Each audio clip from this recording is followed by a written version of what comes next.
It's Michael Popok, Legal AF. We were a lot closer to nuclear war under Donald Trump than anybody expected or suspected. So says a new book being reported by Politico by Miles Taylor, the former chief of staff of the Department of Homeland Security. The same Miles Taylor who wrote an anonymous op-ed piece in the New York Times back in 2018 telling the world, don't worry, we have patriots inside the White House that are stopping the impetuous, erratic Donald Trump from starting nuclear war, basically advocating for the 25th Amendment to be exercised by the cabinet to remove the then President Donald Trump. How right Miles Taylor was. Miles Taylor has a new book out that's going to be released soon called Blowback: A Way to Save Democracy from the Next Trump. And who would know it better than somebody from the vantage point of a former chief of staff of the Department of Homeland Security? I'm going to combine what we've learned now about Mar-a-Lago and what we've learned about Bedminster and the Mar-a-Lago classified top secret national defense information documents. I'm going to tie that to Miles Taylor's reporting of how close we were to the precipice of nuclear war because of Donald Trump. And I'm going to show you why these documents, these Iranian war documents, North Korean war documents, and other materials in 89 or 90 boxes of material that then ex-President Trump retained on his way out, as General Michael Hayden, head of the CIA, has said, compromised national security. And now we know how close we were to Donald Trump pushing that nuclear button, according to Miles Taylor. Let's go back to 2017. In 2017, Donald Trump was entertaining the then prime minister of Japan at, ironically, Mar-a-Lago. And what did the North Korean premier do? He decided to start testing missiles that were capable of carrying nuclear warheads. So he basically did a nuclear warhead test, a nuclear warhead missile test. And he did it on purpose, of course, to embarrass Trump.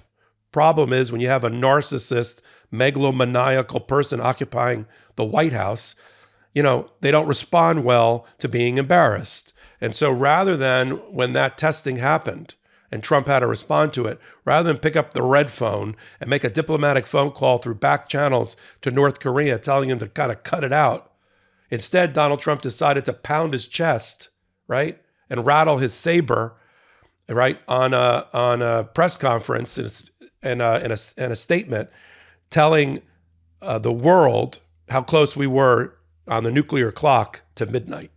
Donald Trump said, and I quote, that if North Korea thinks they're going to use nuclear weapons or come close to it or fires another missile like that, then Trump will unleash fire, fury, and frankly, power, Donald Trump's words, the likes the world has never seen before. That's code word, everybody, for I'm going to push the nuclear button. At the time, we were like, oof, sweaty emojis were popping up all over, but we didn't know how close he was to actually doing that. It was so close, according to Miles Taylor, that after a meeting in the Situation Room, then head of the Department of Defense, General Jim Mad Dog Mattis, pulled Miles Taylor aside as the chief of staff and said, prepare as if the homeland is in mortal danger and that we have a nuclear threat.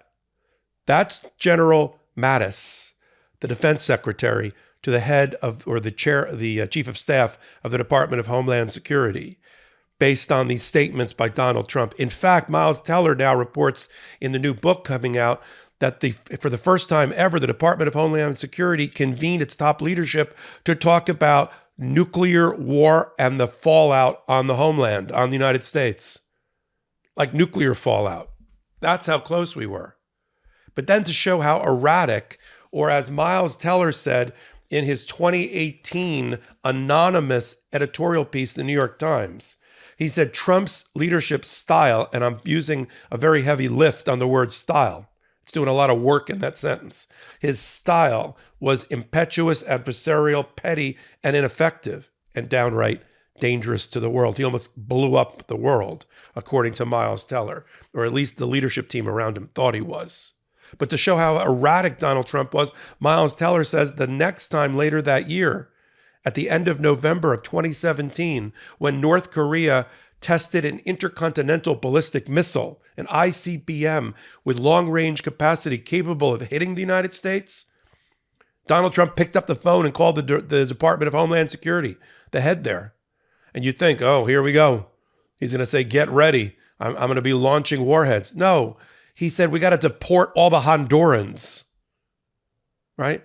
Because he was some sort of, myopically focused on border control now when there really is a retaliatory conduct by North Korea that could get us into a nuclear war. Trump's distracted by border control.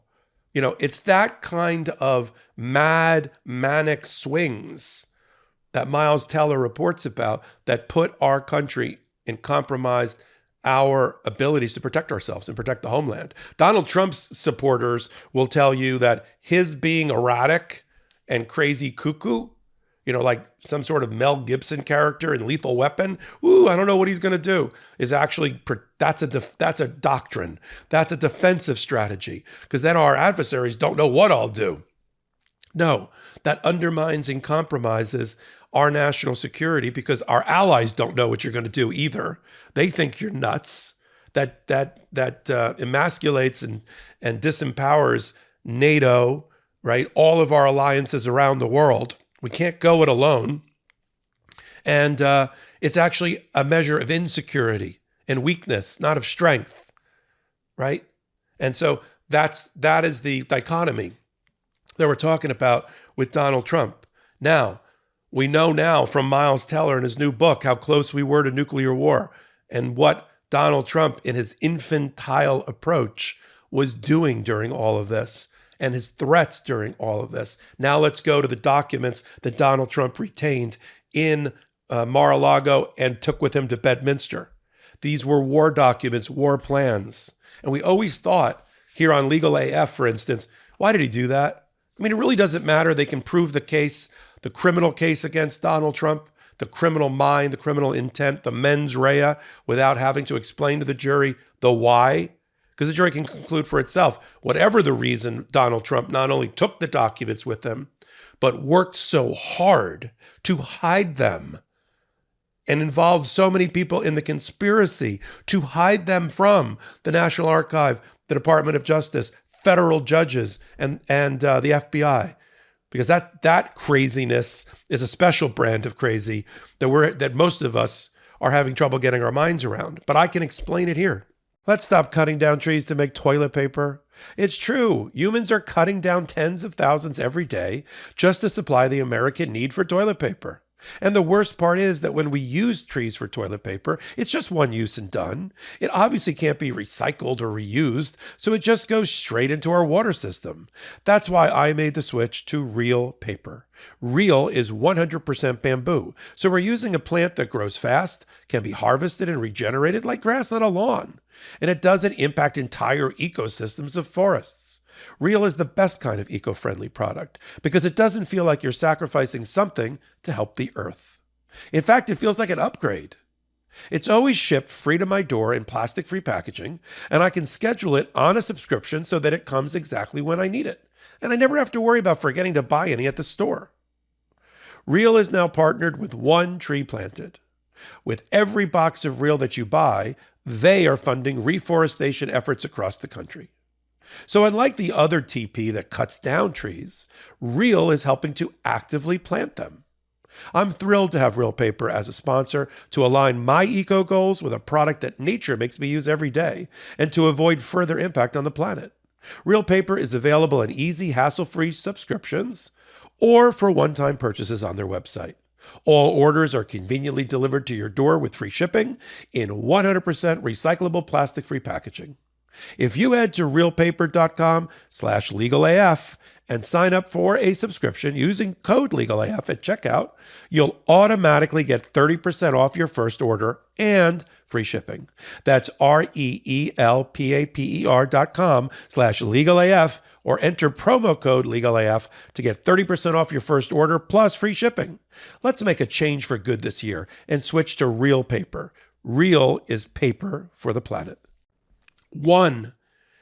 They always say that the victors write the history, right? And the losers don't. Well, Donald Trump wants to be a winner, not a loser, and he wants to write his own history. And what better way to write his own history than to have his own documents that he can cherry pick from and show just haphazardly to people. Look, I wasn't about to start a war. General Milley was. Here, look at this document. Let me unfurl this Iranian war map. Here, look here. Ha, ha, ha. Get me a Coke. That's on the recording. I'm barely making this up. I'm not making it up at all. I'm barely paraphrasing it. That was the recording by Margot Marks that's in the hands of the Department of Justice as part of the indictment for Mar-a-Lago against Donald Trump, right? But now we know why he did it, because he gets to take from his mad hoard, right? He's a hoarder of the worst degree, mad hoarder of all these nuclear documents and national defense documents, and pull them out willy-nilly to make his case, right? As a talking point, as an ex-president. He can then, I got it right here in my desk drawer. Let me show you. You're not supposed to have it in your desk drawer. You've now compromised national security, because that desk drawer isn't a proper, place and facility to review top secret national security. And, if your classified top secret clearance hasn't been revoked, which it has, Donald Trump was the first ex-president not to be allowed to be given briefings. There's the presidential briefing book that goes to the current occupant of the White House, but every ex-president, Jimmy Carter, Bill Clinton, and George W. Bush, the original Bush, they were all given because they're statespeople, right? They have foreign policy institutes, the Obama Institute, right? Bush has one. And, and Jimmy Carter does, worldwide interventions, in voting rights and different things. So they get briefed. So they're not out there doing policy counter to the current American policy. And they know, well, you may not want to go to Venezuela today or North Korea today, because here you go, Mr. Ex-President. And they're briefed, not Donald Trump. Joe Biden made that decision a long time ago, that he was not going to be given any more briefings, the courtesy of which as an ex-president. So basically had his top secret classified security clearance revoked. And now we see for good reason, right? So one, he gets to cherry pick history and write his own history. Two, Donald Trump is transactional. This is what happens when you vote for a grifting, larcenist business person, right?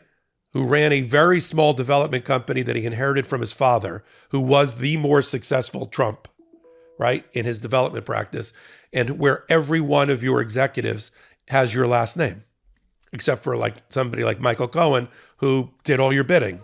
And you pay for your friends, and you pay everybody to give you whatever advice you want. That's what happens when you elevate that kind of person to the presidency.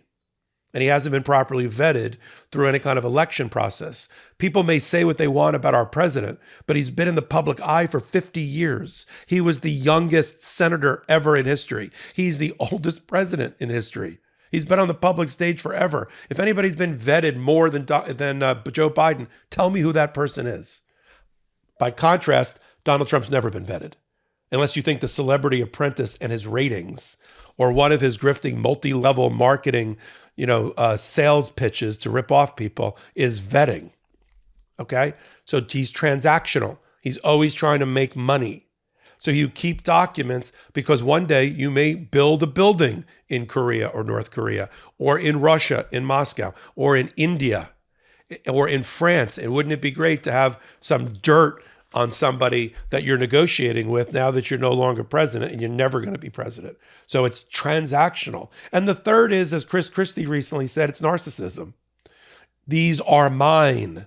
Mine, mine, mine. Like some sort of Scrooge McDuck jumping up and down. Mine, mine, mine, mine, mine. We've heard him say it. He has said it to witnesses who have testified to grand juries and given testimony to Jack Smith. They're mine. I don't want you going through my boxes. I don't want anyone going through my presidential boxes. They're mine. Donald Trump said that to Evan Corcoran, his lawyer, responsible for responding to the Department of Justice, the FBI, and federal court orders. He lied to Evan Corcoran. He had Walt Nauta, his now co-defendant in a conspiracy, his current body man and butler, former naval petty officer, Walt Nauta, he got him involved with the conspiracy. Yes, Mr. President, I'll do whatever you say, Mr. President. Move all those boxes out of the room that your lawyer's going to be looking for top secret and classified documents. Yes, Mr. President. Cheesesteak, Mr. President, with or without onions and peppers. That Walt Nauta. And so he has a fixation, right, that only a narcissist can have on what is his. I don't want to turn them back. They're mine. And good thing for the case, the prosecution, Donald Trump took that seriously and he said, I'm going to review all the documents before I turn them over to the National Archive in response to the subpoena, in response to the search warrant, after the search warrant. Send me up boxes to my private residence at Mar-a-Lago. I'll go through them myself. And that's what he did, which means he put his fingerprints and his handprints all over the documents. I don't mean that literally, although it is literal. I mean, he's up to his elbows and his neck in those documents. So he can't blame, well, Evan Corcoran did me wrong. I relied on advice of counsel. No, you didn't. You misled your counsel in a crime or fraud, which is what a federal judge, the chief judge then of the D.C. Circuit Court said. You know, you committed a crime or fraud more likely than not in hiding these documents from your own lawyer because you said they were yours. So we have three main rationales for why he spent, Donald Trump, so much energy to create a conspiracy to not only take the documents originally, but cling to them